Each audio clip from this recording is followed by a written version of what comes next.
এ যুবক, কোনো দিকে নজর দিবা না, আমার দিকে খেয়াল করো। কবর বড় কঠিন ভয়ঙ্কর জায়গা। যে কবর সম্পর্কে নবীজি সাল্লাল্লাহু আলাইহি সাল্লাম বলেছেন, এ আমার উম্মতের দল শোনো, আমি নবী কবরের চাইতে ভয়ঙ্কর ঘর আর কোথাও দেখি নাই। নবীজির সাহাবী হযরতে ওসমান গনি রাদিয়াল্লাহু তাআলা আনহু, তিনি যখন কবরের পাশ দিয়ে যাইতেন, হাউমাউ হাউমাউ করে কান্না আরম্ভ করে দিতেন। এমন কান্নায় কাঁদতেন যে অন্য অন্য সাহাবীরা ডাক দিয়ে বলতো, ভাই ওসমান, এমন করে কানলে তুমি বুঝি কবরের পাশেই মারা যাইবা? ভাই ওসমান, এমন করে কেন কাঁদো, একটু আমরা জানতে চাই। নবী যখন জাহান্নামের বয়ান করে তখন তুমি এমন করে কাঁদো না, নবী যখন জান্নাতের বয়ান করে তখনও তুমি এমন করে কাঁদো না, কিন্তু কবর দেখলে এমন করে কেন কাঁদো বলো? ওসমান ডাক দিয়ে বলে, ও নবীর সাহাবীরা রে, তোমরা কি জানো না নবীজি বলেছেন, মৃত্যুর পরে প্রথম কাটি হইল কবর। এই কবরে যেই মানুষটা ধরা পড়িয়া যাবে, কিয়ামতের কোনো জায়গায় আর সে রেহাই পাবে না। এই জন্য আমি ওসমান কবর দেখলে কাঁদি, আমার বড় ভয় হয়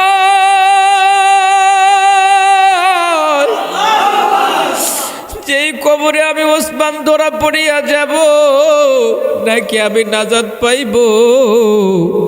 এ বন্ধুরে, নবীর সাহাবী ওসমান কবর দেখলে কাঁদে।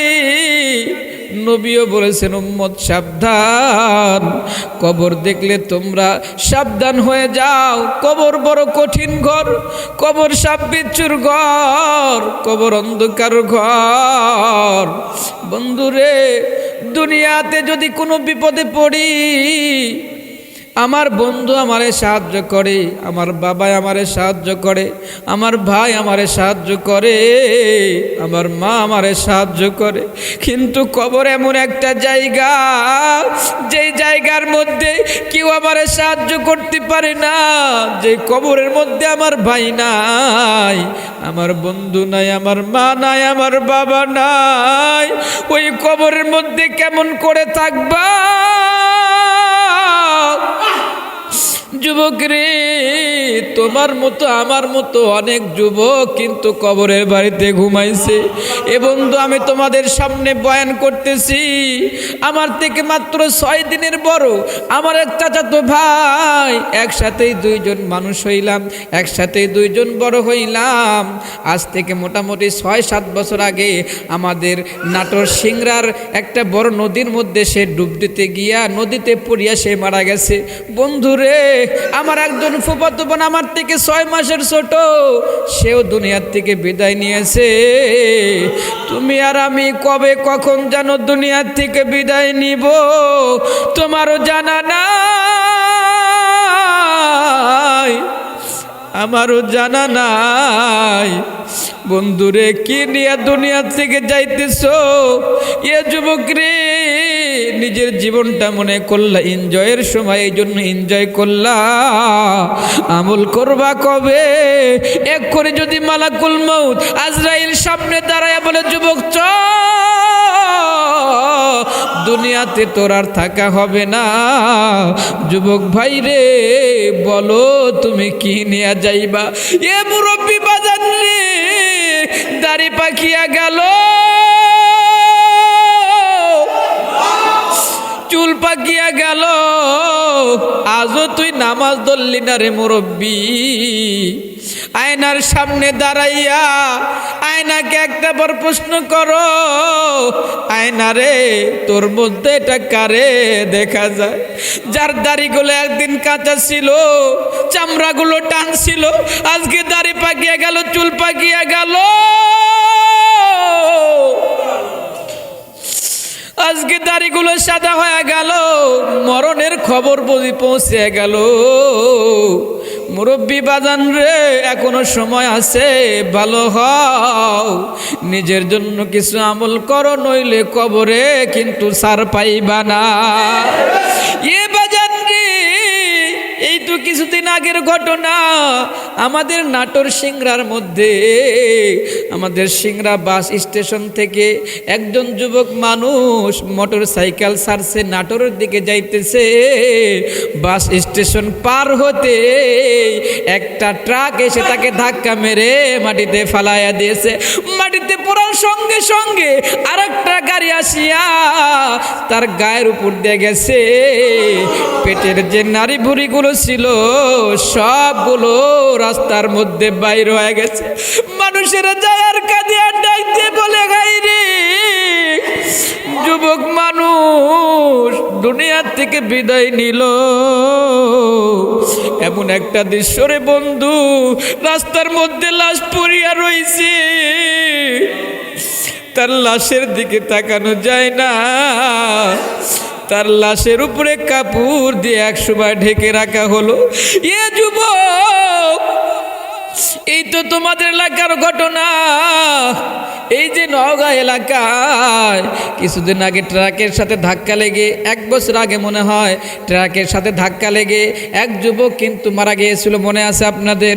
এ বন্ধু, পেপার পত্রিকায় ফেসবুকের মধ্যে হয়তো বা দেখেছো, কত যুবক দুনিয়ার থেকে বিদায় নিতেছে, কত মুরব্বী যাইতেছে, কত শিশু বাচ্চারাও দুনিয়ার থেকে বিদায় নিচ্ছে। মোরা একদিন লাগবেই রে বন্ধু, এজন্য সাবধান হয়ে যাও, কবরের মাল সামানা তৈরি করো, নইলে কিন্তু ওই কবরে আযাবের শেষ থাকবে না।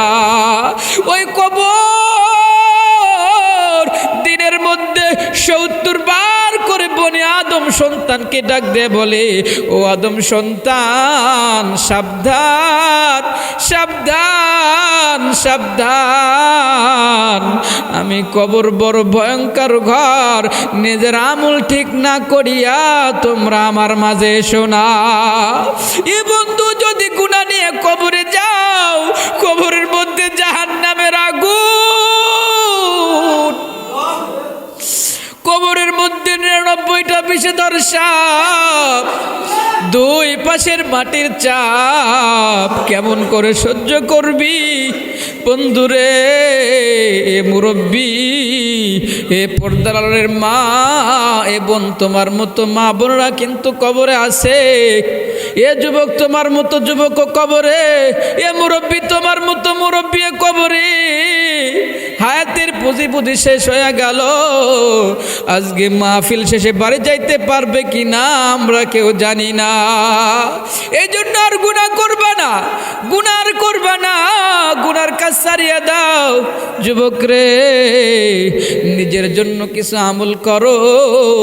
যুবক বয়সে 1টা সেজদা দিবা, আর বৃদ্ধ বয়সে 70টা সেজদা, তাও সমান হবে না। যুবক শুনো, আজকে তো তুমি নেইমার মার্কা, মেসি মার্কা, আর্জেন্টিনা, ব্রাজিল, এগুলো মানে স্টাইলের চুল কাটো, তাদের গেঞ্জি গায়ে দিয়ে মনে করো যে আমার সাথে সাথে বুঝি, আমার সাথে সাথে তালে তালে মনে দুনিয়া নাচতেছে, আমার ভাব দেখে মনে হয় 2-4 জন টাস্কি খেয়ে যাচ্ছে। না, তোমার ভাব দেখে, তোমার চুলের স্টাইল দেখে, তোমার গেঞ্জির স্টাইল দেখে দুনিয়ার একটা ধুলি কোনাও নড়ে না, কথা বলেন ঠিক না? কিন্তু যুবক শুনে রাখো, আমি তোমাদেরকে বলতেছি বন্ধু, যুবক বয়সে কোনো আল্লাহর বান্দা যদি দুনিয়া থেকে যদি আল্লাহ তাআলাকে সেজদা দেয়, তো যুবক সেজদা দেওয়ার সাথে সাথে আল্লাহর আরশে আজিম পর্যন্ত থরথর করে কাঁপতে থাকে। দরজওয়ানি তওবা করদান শিগায়ে পয়গম্বরি, ওখতে পীরে গুরুগ জালেম মিশাওয়াত পরহেজগারি। যৌবন বয়সে ইবাদত করা, এটা হলো ওলি আউলিয়াদের খাসলত, নবীদের চরিত্র। আর বৃদ্ধ বয়সে তওবা করাটা বাঘের সিফত, যখন আর চলতে পারে না তখন। এজন্য এখনো সময় আছে, আমরা ভালো হব। আজকের এই যে মাহফিল, এটা কিন্তু এই জন্য যে মানুষেরা যেন হেদায়েত হয়, মানুষ যেন নামাজি হয়। মানুষ বলে যে মাহফিল করি হুজুর, কেউ নামাজি হয় না, কোনো উপকৃত হয় না। বক্তারা এসে মাহফিল স্টেজে গান গাইতেছে, আছে না নাই? গান গাইতেছে, কৌতুক করতেছে, ওই স্টেজ গেল মনে হয় যেন আপনার ওয়াজ না, গান কৌতুক এগুলোতে ভর্তি করে ফেলাইছে। এলেম কালাম কিচ্ছু নাই, কোরআন হাদিসের কিচ্ছু বলে না। বন্ধু, তোমাকে অত কথা বলা লাগবে না, মনে রাখবে যে যখন মানুষের ভিতরে মরণের ভয় ঢুকবে, আখিরাতের ভয় ঢুকবে, জাহান্নামের ভয় ঢুকবে, ওই মানুষকে বলা লাগবে না যে ভাই তুমি এই কাজ করো না, তখন সে নিজে বাদে ভালো হবে যে আমাকে তো মরা লাগবে। এজন্য ওয়াজের সময় সব বক্তাকে আমি বলবো যে বন্ধু অবশ্যই যুবকদেরকে মরণের ভয় দেখাবে, জাহান্নামের ভয় দেখাবে এবং জান্নাতের আশা দেখাবে, যাতে করে তাদের কবরের কথা বারবার মনে হয়, আখিরাতের কথা মনে হয়, তাহলে এমনিতেই ভালো হবে। আল্লাহ তাআলা সবাইকে বুঝে শুনে আমল করে জান্নাতি মানুষ হিসেবে কবরে যাওয়ার তৌফিক দান করুন। সকলেই বলে আল্লাহুম্মা আমিন।